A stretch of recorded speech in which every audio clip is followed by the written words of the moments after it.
में महिलाओं की क्या भूमिका थी। तो हमें पता है महिलाएं जो थी वो कंधे से कंधा मिलाकर काम करती थी। पुरुष जो थे वो खेत जोतते थे, हल चलाते थे, वहीं जो महिलाएं थी वो क्या करती थी, बुआई करती थी, निराई करती थी, पकी हुई फसलों से क्या निकालती थी, दाना निकालती थी।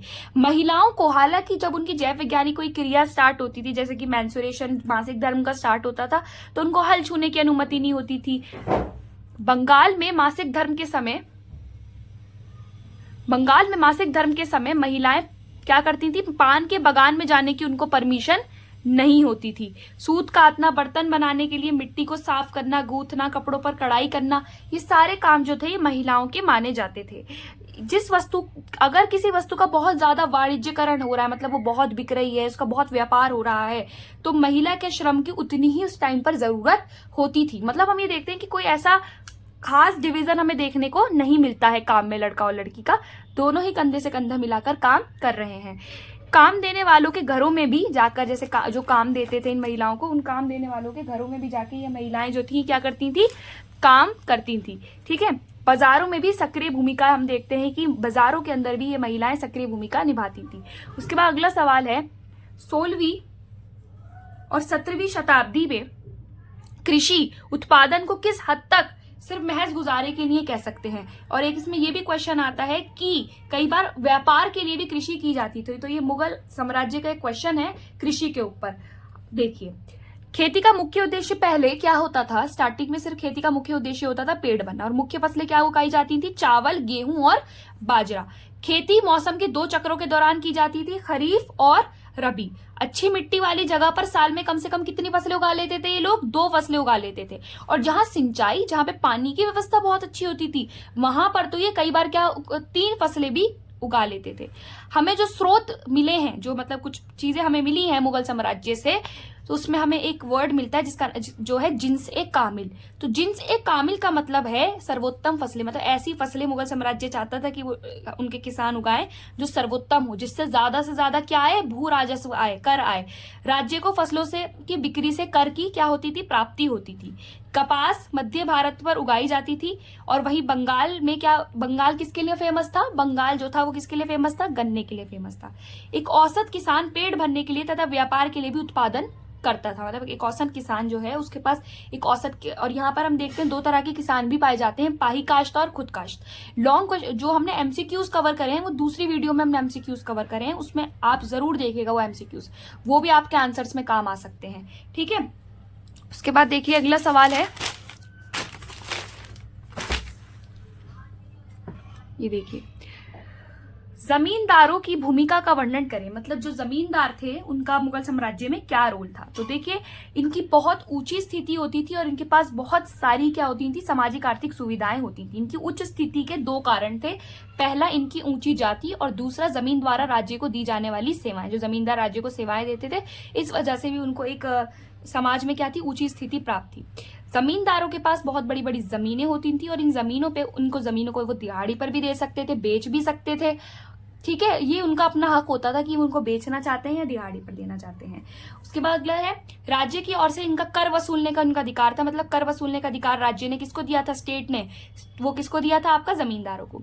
इनके पास कई सैनिक संसाधन होते थे, जैसे कि बड़े बड़े किले इनके पास होते थे, इनके पास तोपखाने, घुड़सवार, पैदल सिपाही भी इनके पास होते थे।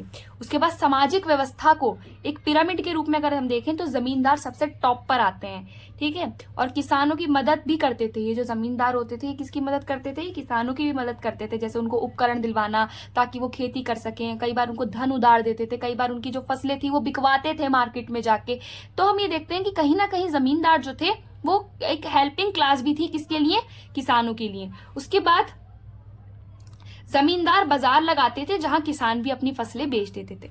इन सब के बावजूद भी कहीं ना कहीं हम ये देखते हैं कि जमींदार एक शोषणकर्ता वर्ग भी था। मतलब कई जमींदार ऐसे भी थे जो किसानों का क्या करते थे, शोषण भी करते थे। तो ये आंसर आप लिख सकते हैं। उसके बाद देखिए अगला सवाल है, मुगल काल के दौरान गांव में पंचायत की भूमिका का वर्णन करें। तो गांव में पंचायत की भूमिका क्या थी। तो देखिए, गांव की पंचायत जो थी, गांव के बुजुर्गों की सभा होती थी ज्यादातर, जिसमें गांव के बुजुर्गों की सहमति से ये बनती थी। पंचायत का निर्णय गांव के सभी लोगों को मानना पड़ता था, ये मैंडेटरी होता था कि आपको मानना ही है। संपत्ति वाले ही पंचायत का भाग बन सकते थे। ठीक है, गांव में जातीय विभिन्नता के कारण कई बार हमें पंचायतों में विभिन्नता दिखने को मिलती थी। पंचायत के मुखिया को हमें पता है, अभी हमने पढ़ा भी था एमसीक्यूज में, कि पंचायत के मुखिया को क्या कहा जाता था, मुकद्दम या फिर मंडल कहा जाता था। मुखिया का चुनाव गांव के बुजुर्गों की आम सहमति से होता था। मुखिया तभी तक पद पर रहता था जब तक बुजुर्गों का भरोसा उस पर बना रहता था, और जहां बुजुर्गों का भरोसा उस पर से हटा और वो वहां से अपने पोस्ट पे से उसको हटा दिया जाता था।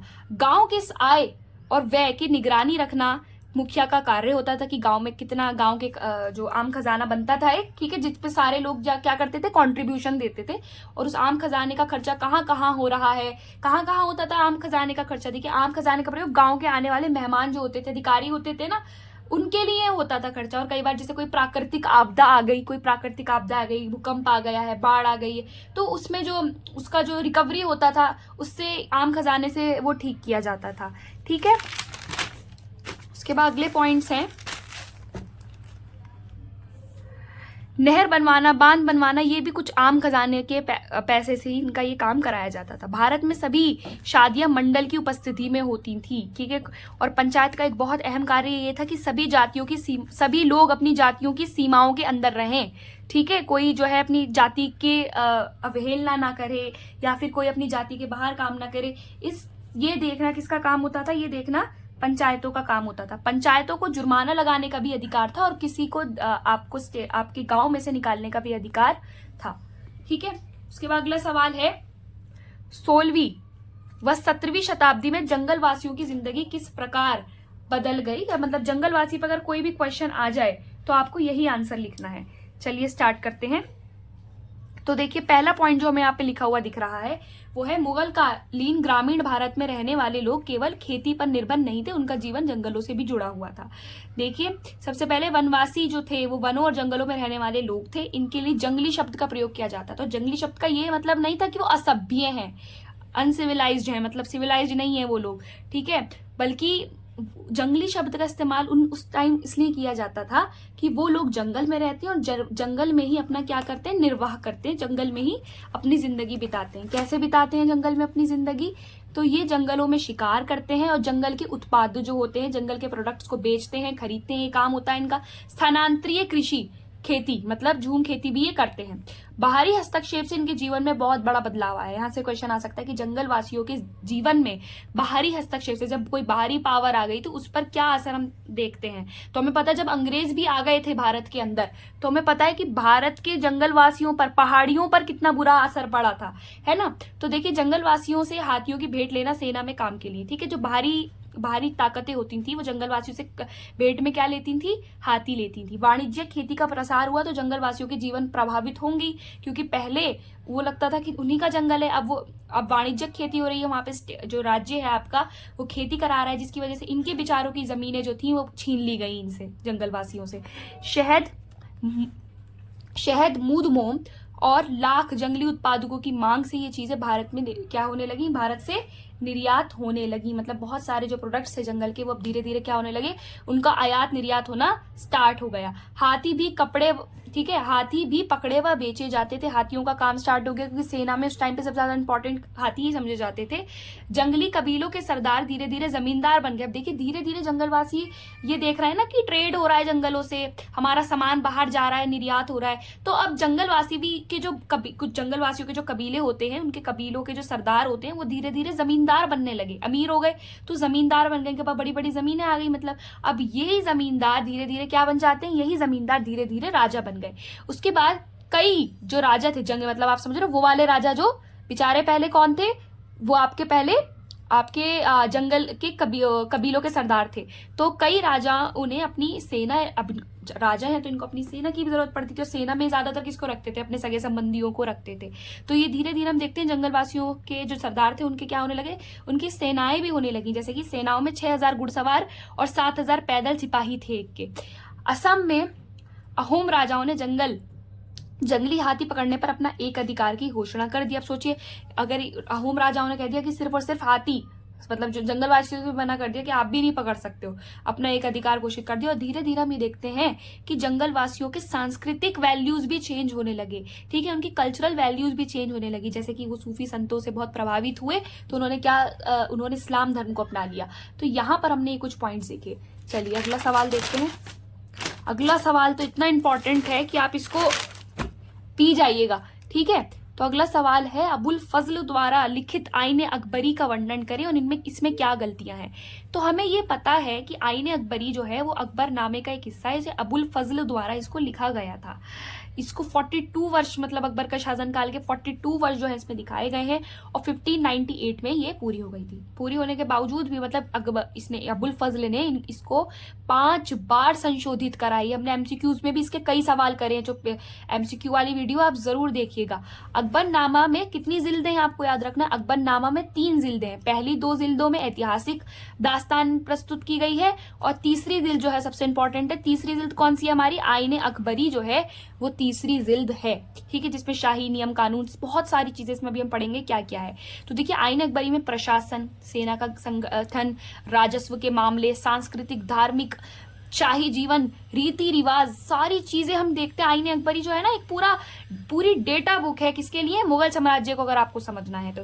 अब आईन अकबरी के 5 भागों मतलब 5 दफ्तरों का संकलन है, आपको याद रखना है, मंजिलाबादी, सिपाहाबादी और मुल्काबादी। और इसमें क्या क्या है, मंजिलाबादी में हमें शाही परिवार का रख रखाव कुछ देखने को मिलता है, रीति रिवाज। सिपाहाबादी में हमें सैनिक नागरिक प्रशासन, सेना का संगठन। मुल्काबादी में हमें जितने भी वित्तीय मामले हैं राजा से रिलेटेड वो हमें देखने को मिलते हैं। उसके बाद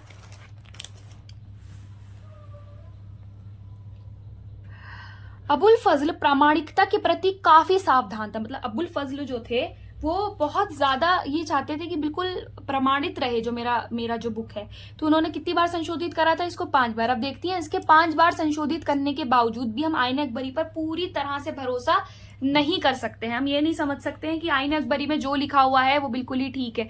तो देखिए जोड़ करने में गलतियां पाई गई हैं, ठीक है, जोड़ करने में क्या है, गलतियां पाई गई। वो हालांकि वो अंकगणित की छोटी मोटी गलतियां हो सकती हैं और ये आंकड़ों की सच्चाई को कम नहीं कर देती। हम ये नहीं कह सकते अरे नहीं ये डेटा तो बिल्कुल ही ठीक नहीं है, ठीक है। दूसरा पॉइंट है, संख्यात्मक आंकड़ों में विषमताएं हैं। सभी सूबों से आंकड़े जो हैं वो समान रूप से एकत्रित नहीं किए गए। कहीं से तो इतना डेटा अबुल फजल ने लिख दिया है कि बिल्कुल एक एक चीज का, और कहीं से बिल्कुल भी नहीं लिखा।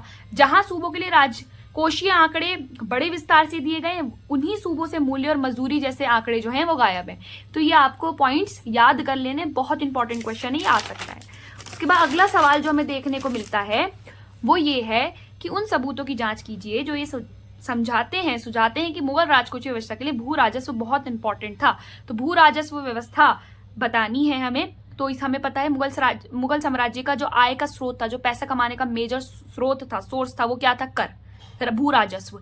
दीवान यहाँ पे एक नियुक्त किया जाता था जो वित्तीय व्यवस्था को पूरे स्टेट की देखता था। भू राजस्व के 2 चरण होते थे, पहला होता था कर निर्धारण और दूसरा होता था वास्तविक वसूली, ठीक है। तो आपको ये सब लिखना है। जमा का मतलब आपको याद रखना है निर्धारित राशि, और हासिल का क्या मतलब है, हासिल का मतलब होता है वास्तविक वसूली जो हुई है। नकद के साथ फसल के रूप में भी भुगतान कर सकते थे, मतलब मुगल राजाओं ने ये ऑप्शन खोल रखा था कि अगर किसी के पास नकद नहीं है तो वो फसलों के रूप में भुगतान कर सकते हैं। प्रत्येक प्रांत में जुती हुई जमीन का पूरा माप लिया जाता था, उसके हिसाब से ही उसका कर निर्धारण होता था। उसके बाद जाति पंचायतों से रिलेटेड क्वेश्चन है। जाति पंचायतें क्या होती थी, तो जाति पंचायतें तो जातियों के मानदंड देखती थी कि सब अपनी जातियों के अंदर रह रहे हैं या नहीं रह रहे हैं, ठीक है। जमीन से जुड़े दावेदारियों के झगड़े सुलझाने का काम जाति पंचायत का होता था। कर्मकांडीय वर्चस्व का क्रम बताना भी किसका काम होता था, जाति पंचायत का काम होता था। फौजदारी को छोड़ के, मतलब अगर फौजदारी के मामलों छोड़ दें तो फौजदारी के मामलों को छोड़कर अधिकतर मामलों में राज्य किसकी सुनता था, पंचायतों का फैसला ही राज्य मानता था।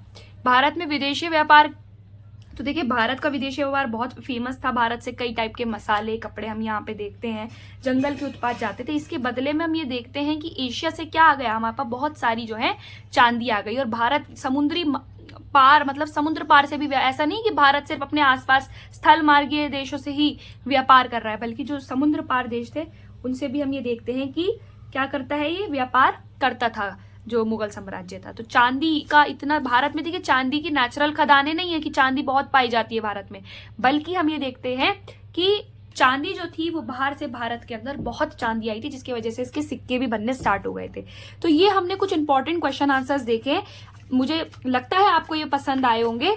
इसके कुछ एमसीक्यूज भी हमने करे हैं जो हम यहाँ देख सकते हैं। ठीक है, तो आप इसकी एमसीक्यू की वीडियो जरूर देख लेगा। Thank you so much.